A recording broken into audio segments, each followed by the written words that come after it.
Hello students, welcome to my channel Concepts of Electrical Engineering। So students, first of all मैं आपसे माफ़ी मांगना चाहता हूँ कि इतने दिन तक मेरी वीडियोस नहीं आ रही थी। वो एक्चुअली इसका कुछ और ही कारण था और बहुत ही सीरियस इशू था, इस वजह से ऐसा हो रहा था। लेकिन मैं आपसे प्रॉमिस करता हूँ कि आज के बाद से रोज़ 2 वीडियो आया करेंगी और संडे को आपका डेली टेस्ट होगा, जिसमें आपके 20 से 25 से लेकर 30 तक ऑब्जेक्टिव क्वेश्चंस रहेंगे, जो कि गेट, ईएससी और एसएससी जे लेवल के होंगे। ठीक है, तो कंटिन्यू करते हैं हम लास्ट टॉपिक से। तो आज हम लोग बात करेंगे, आज हमारा होगा लेक्चर नंबर 7। और आज के हमारे इस लेक्चर का हमारा टॉपिक होगा magnetic hysteresis, magnetic hysteresis and magnetic material.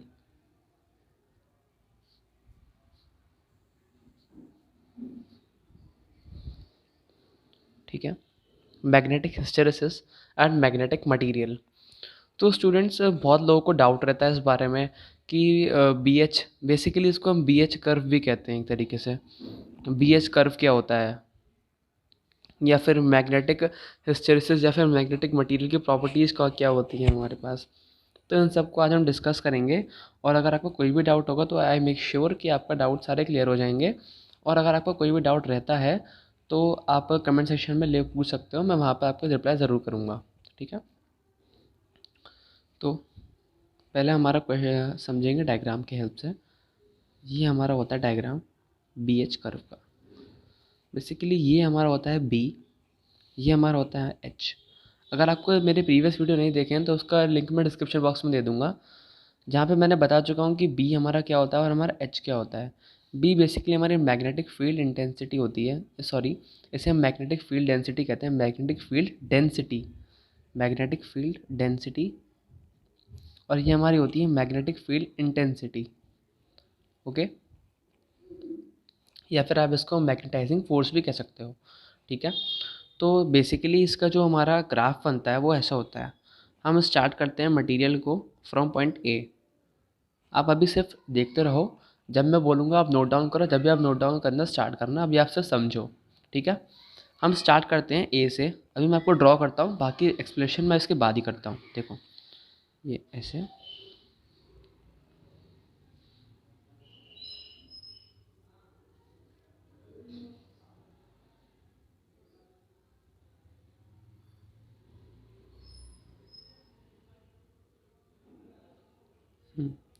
ठीक है स्टूडेंट्स। ये हमारा हो गया एच, ये हमारा हो गया माइनस एच, ये हमारा हो गया माइनस पी। ठीक है, ये हमारा पॉइंट हो गया बी, ये हमारा पॉइंट है सी, ये हमारा पॉइंट है डी, ये हमारा पॉइंट है ई, ये हमारा पॉइंट हो जाएगा एफ, ये हमारा पॉइंट हो जाएगा जी। बेसिकली मैंने कुछ और ऑर्डर नहीं लिया है, A B C D F वाला ही ऑर्डर है। तो अब मैं शुरू करता हूँ आपका एक्सप्लेनेशन पार्ट। देखो मैंने क्या करा, ये मैंने क्या ड्रॉ करा। देखो ये है मेरा B H curve. B H curve ये क्या होता है सर, मैं बताता हूँ। अगर मैंने एक मटेरियल लिया, बेसिकली एक मैग्नेटिक मटेरियल होगा, वो किसी भी टाइप का हो सकता है, whether it is diamagnetic, paramagnetic, ferromagnetic, ferrimagnetic. इसके बारे में आपको इसके नेक्स्ट लेक्चर में बताऊंगा क्या होते हैं। अभी आप सब ये समझो कि इतने टाइप के मैग्नेटिक मटेरियल हमारे पास होते हैं। ठीक है, अवेलेबल है नेचर में, और ज़्यादातर हम देखते हैं कि डायमैग्नेटिक नेचर में ज़्यादा होता है। ठीक है, तो इस अगर मैं एक मटेरियल की बात करूं, एक फेरोमैग्नेटिक मटेरियल है, उसकी अगर मैं डायरेक्शन, अगर उस पर मैं मैग्नेटिक फील्ड अप्लाई करूं, अगर एक मेरे पास फेरोमैग्नेटिक मटेरियल है, आप सुनते रहना ध्यान से, मैंने क्या बोला अभी, मेरे पास एक फेरोमैग्नेटिक मटेरियल है।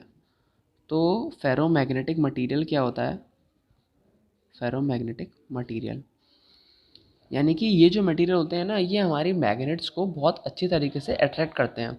आपने लोहा का नाम सुना, लोहा। अगर मैं बात करूँ किसी मैग्नेट को बेस्ट अट्रैक्ट कौन करता है, तो लोहा कहते हैं उसे, आयरन। ठीक है, आयरन, लोहा। ठीक है, तो इसे कहते हैं हम फेरोमैग्नेटिक मटेरियल। तो इसके अगर मैं क्या करूँगा, इसको अगर मैं इसके एक डायरेक्शन में मैग्नेटिक फील्ड अप्लाई करूँगा, या फिर इस मटेरियल को मैं मैग्नेटिक फील्ड के अंदर रखूँगा, तो क्या होगा, इसके अंदर हमारा सैचुरेशन स्टार्ट हो जाएगा और ये मैग्नेट की तरह बिहेव करना शुरू कर देगा हमारा। देखो जैसे मैंने ये मैग्नेट ली, ये सॉरी मैग्नेट नहीं, ये फेरोमैग्नेटिक मटेरियल है, बेसिकली ये एक लोहे का टुकड़ा है, ठीक है, ये एक लोहा है, ठीक है। मैंने क्या करा, मैंने इसको एक मैग्नेट में रखा, मैग्नेटिक फील्ड में रखा इसको। आप देख सकते हो ग्राफ से जैसे जैसे हम एच बढ़ा रहे हैं, जैसे जैसे सॉरी हम बी बढ़ा रहे हैं, हमारा एच बढ़ रहा है। तो ये बी क्या होता है, मैग्नेटिक फील्ड डेंसिटी, यानी कि मैग्नेटिक फील्ड की लाइंस। तो अगर मैं इस लोहे के टुकड़े को मैग्नेटिक फील्ड की लाइंस के अंदर रखूँगा तो इससे क्या होगा, ये हमारा एक एज अ मैग्नेट बिहेव करना शुरू कर देगा और फिर इसके अंदर से मैग्नेटिक फील्ड लाइंस निकलेंगी। देखा आपने, जैसे जैसे मैंने बी बढ़ा रहा हूँ हमारा एच भी बढ़ रहा है। ये आप देख सकते हो कि यहाँ से मैंने शुरू करा है इस मैग्नेट का, इस टुकड़े का सारा सारा कुछ। मैंने जैसे ही बी इंक्रीज़ करा तो मेरा एच भी इंक्रीज़ कर रहा है। यहाँ पर बी हमारा यहाँ तक पहुँच गया लेकिन हमारा एच भी बढ़ चुका है। तो ऐसा होता है, ठीक है। अब बढ़ता रहा बढ़ता रहा बढ़ता रहा, यानी कि मैंने मैग्नेटिक फील्ड अप्लाई करी, फिर मैंने देखा कि अच्छा ये तो मैग्नेट की तरह बिहेव कर रहा है। तो मैंने अपनी मैग्नेटिक फील्ड लाइंस का मैग्नीट्यूड और ज़्यादा बढ़ा दिया, ठीक है, और ज़्यादा बढ़ा दिया बढ़ा दिया बढ़ा दिया। एक पॉइंट ऐसा आया जहाँ पे हमारा बी चाहे कितना भी बढ़ जाए लेकिन हमारा एच नहीं बढ़ रहा है। तो इसको हम कहने लगे कि ये पॉइंट होता है हमारा सैचुरेशन पॉइंट। मैं भी आपको इसकी थ्योरी पूरी की पूरी थ्योरी लिखवाऊंगा अभी पॉइंट टू पॉइंट। अभी आप सब समझो, एक्सप्लेनेशन पार्ट समझो पहले आप, क्योंकि मैं सिर्फ लिखवा दूँ और समझाऊँ ना तो इससे आपका कोई भी पढ़ाई का मतलब नहीं बनता। मेरे को लिखवाने के साथ साथ समझाना भी पड़ता है, ठीक है। तो आप समझो कि मैंने जब इसको जैसे ही मैंने बी इंक्रीज़ करता गया और साथ साथ में मेरा एच भी इंक्रीज़ हो रहा है, तो एक पॉइंट ऐसा आया जहाँ पे मेरा बी इंक्रीज़ चाहे कितना भी हो जाए लेकिन मेरा एच इंक्रीज़ नहीं हो रहा अब। तो इस पॉइंट को कहते हैं सैचुरेशन पॉइंट। यानी कि ये जो लोहे का टुकड़ा है ये अपने अंदर की सारी कैपेसिटी अब यूज़ कर चुका है, अब ये इससे ज़्यादा मैग्नेट नहीं बन सकता।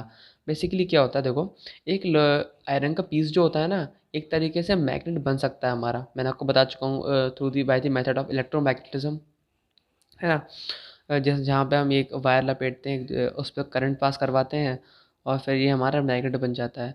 तो अभी मैंने क्या करा, इसको एक मैग्नेटिक फील्ड लाइंस के अंदर रखा। मैंने मैग्नेटिक फील्ड लाइंस जैसे अंदर मैग्नेटिक फील्ड लाइंस के अंदर जैसे ही रखा तो फिर it starts behaving as a magnet और इसके अंदर से भी मैग्नेटिक फील्ड लाइंस निकलने लगी। अच्छा, तो मैंने देखी अच्छा ये क्या हुआ, इसका मतलब क्या है, ये लोहे का टुकड़ा मैग्नेट बन गया है। एक तरीके से आप कह सकते हो, हाँ, ठीक है।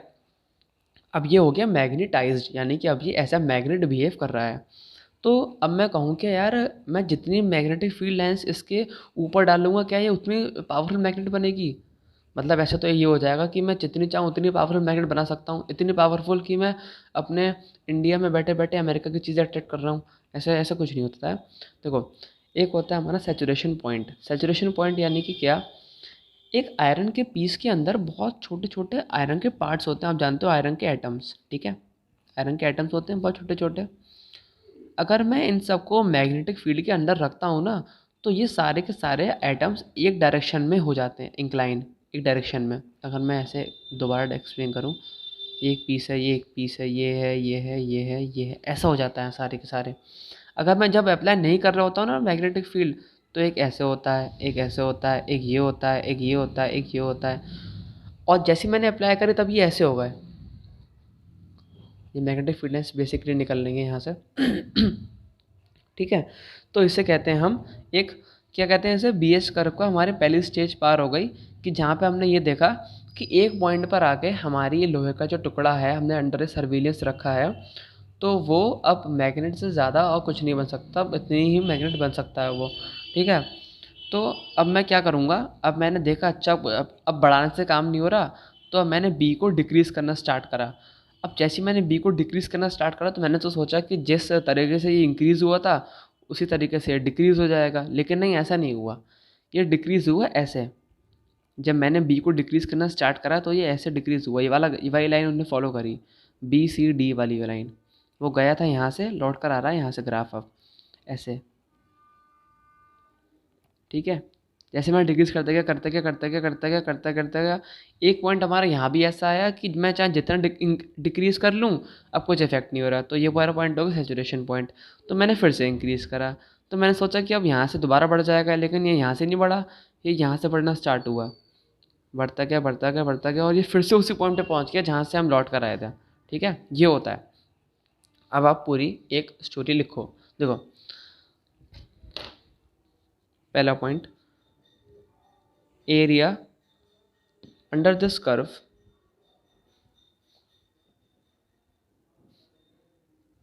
gives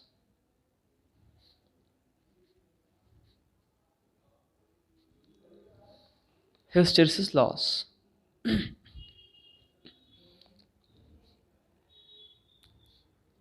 When a bar of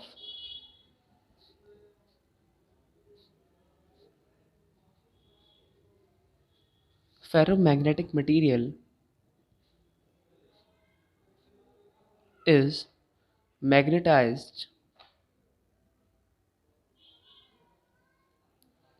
by varying magnetic field and magnetic flux density is measured.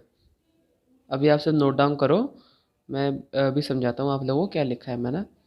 Then this graph is obtained. क्या बोला मैं अभी, कुछ समझ में नहीं आया ना? अभी समझाता हूँ। देखो, मैंने क्या लिखा कि area under this curve gives us hysteresis loss. अगर आपने शायद सुना हो तो हमारे पास एक आयरन के पीस में हिस्टेरेसिस लॉस होते हैं। हिस्टेरेसिस लॉस बेसिकली क्या होता है, मैं आपको एक छोटा सा ओवरव्यू देता हूँ। देखो, हमारा क्या होता है, जैसे कि हमारा एक कैसे समझाऊँ, देखो हाँ, हमारे पास मान लो एक आयरन का एक पीस है, ठीक है। इसमें से हमने मैग्नेटिक फील्ड लाइंस पास करी, या फिर मैग्नेटिक फील्ड लाइंस छोड़ो, अगर मैं कहूँ इसमें से मैंने करंट पास करवाया, तो करंट मैंने जो पास करवाया वो था एसी नेचर का। एसी नेचर का आप जानते हो कैसे होता है, ऐसे वेरी करता है, ठीक है ना, ऐसे वेरी करता है। तो आप देख रहे हो ये करंट हमारा ऊपर जा रहा है, नीचे जा रहा है, ऊपर जा रहा है, नीचे जा रहा है। तो जब ये करंट हमारा ऊपर जाता है तो हमारे इस पीस के अंदर जितने भी एटम्स होते हैं वो इस तरफ इंक्लाइन हो जाते हैं, और जब ये नीचे आ रहा होता है तब ये ऐसे इंक्लाइन हो जाते हैं।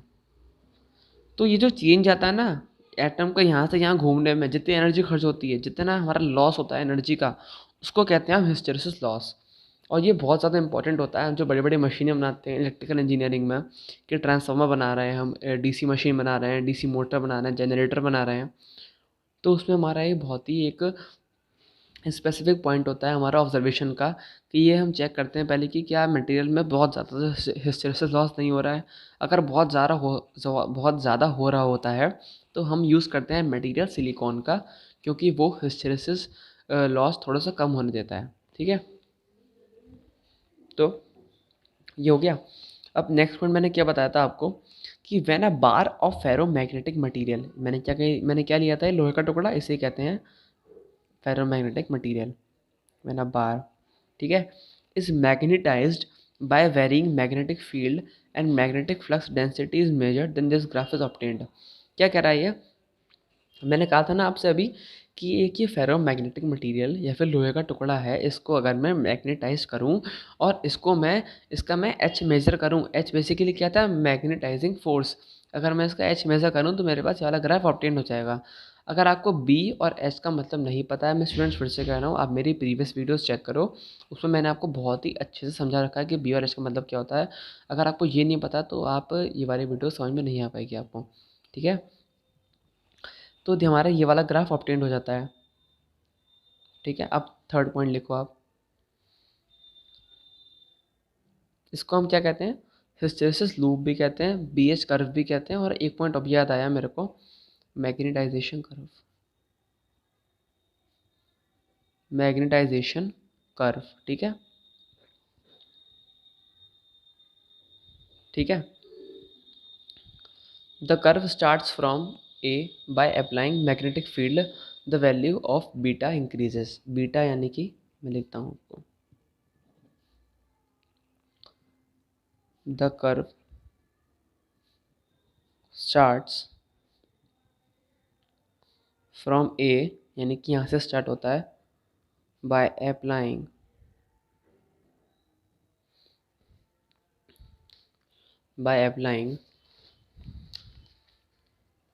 the curve starts from A by applying magnetic field magnetic field यानी कि बीटा ऐसा, ठीक है। Magnetic field, the value of beta increases. Beta हमारा क्या है, ये बीटा हमारा इंक्रीज होता है, ठीक है। Next point,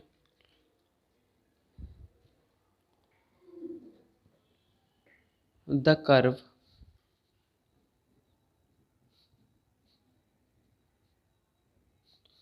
reaches up to point known as maximum point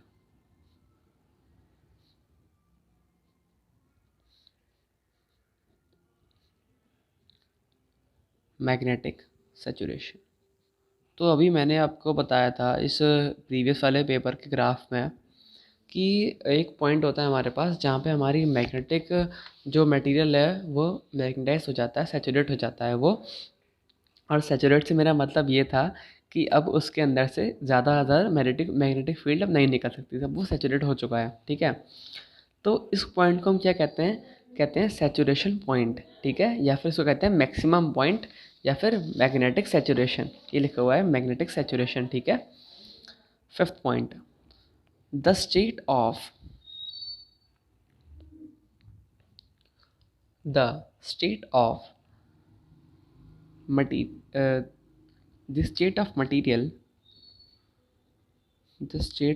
material हाँ इन ऐसे नहीं, ठीक है, ऐसे लिखो आप, the state of material in which the value of the state of material in which the value of B यानी कि magnetic field density becomes maximum and does not increase by applying the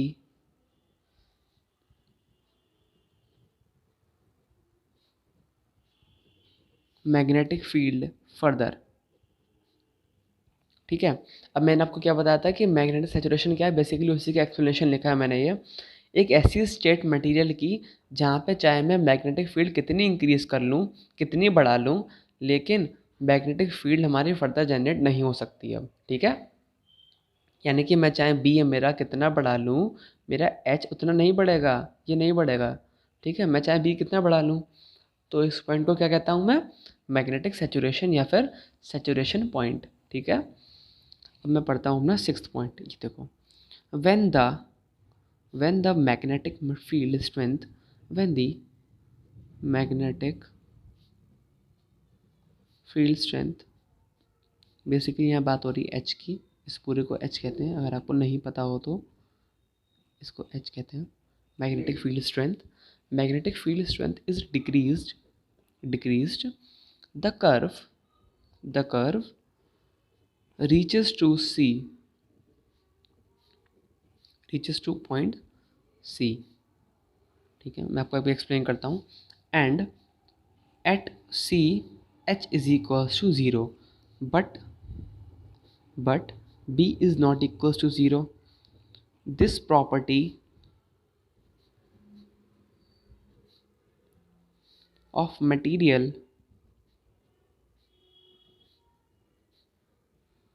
is known as residual magnetism या फिर retentivity या फिर remnant. मैंने बहुत सारा आपको अभी नाम दिया है, इन नाम आपको ज़रूर नोट डाउन करने हैं, बहुत इंपॉर्टेंट है एग्जामिनेशन पॉइंट ऑफ व्यू से, ठीक है। अब मैं आपको एक्सप्लेन करता हूँ मैंने क्या बताया अभी। देखो, मैंने लिखा when the magnetic field strength यानी कि H is decreased the curve reaches to point C. जैसे कि मैंने बताया था कि पॉइंट बी पे आने के बाद हमारा मैग्नेट हो गई सेचूरेट। अब सेचूरेट हो गई तो अब मैंने एच को करा डिक्रीज़। जब मैंने एच को डिक्रीज़ करा तो इसने सी पर आ गया, ये बी से चलते हुए सी पर आ गया। अब सी पर हुआ क्या, सी पर हुआ ये कि एच तो हो गया हमारा ज़ीरो, लेकिन हमारा बी तो ज़ीरो नहीं हुआ, बी तो हमारा है ही इतना। तो इस प्रॉपर्टी को कहते हैं हम रेजिडुअल मैग्नेटिज्म या फिर रिटेंटिविटी या फिर रेमिनेंट। अब स्पेलिंग और ये नाम पूरे याद से रखो, ये बहुत इंपॉर्टेंट है एग्जामिनेशन पॉइंट ऑफ व्यू से। अक्सर उससे क्वेश्चंस बनते हैं कि इस प्रॉपर्टी को क्या कहते हैं मैग्नेट की, क्या कहते हैं, रेजिडुअल मैग्नेटिज्म, रिटेंटिविटी या फिर रेमिनेंट। ठीक है, अब चलते हैं हम सी के बाद क्या होता है। सी के बाद देखो क्या होता है, the further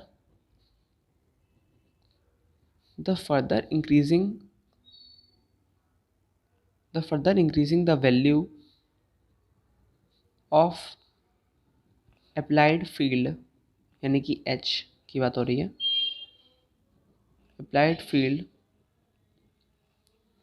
the curve reaches to D, the curve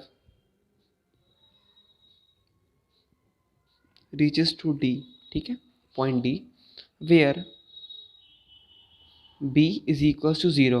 अब क्या हुआ, अब मैंने क्या करा, सी के बाद मैंने एच को और डिक्रीज़ करा, मैंने और डिक्रीज़ करा तो मेरा कर्व आ गया डी पर।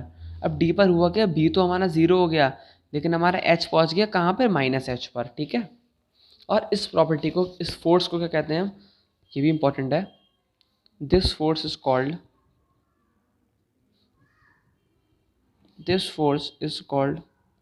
देखो स्टूडेंट्स, जो भी मैं आपको लिखवा रहा हूँ ना ये पॉइंट्स, ये सारे के सारे एग्जामिनेशन पॉइंट ऑफ व्यू से ही लिखवा रहा हूँ, और ये सारे के सारे इंपॉर्टेंट है।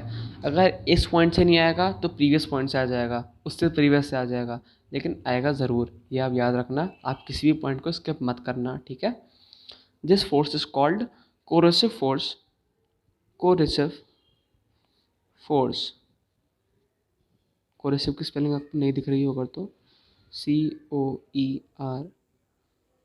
COERICEVE,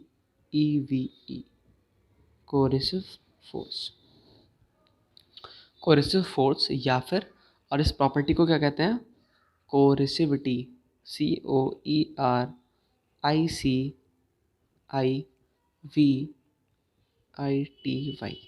कोरेसिविटी। ठीक है, अब लास्ट पॉइंट और बचा है बस, और ये हमारा टॉपिक आज का पूरा। ठीक है, लास्ट पॉइंट होगा मेरा, शायद 7 पॉइंट है। If the field H is increased further in negative direction,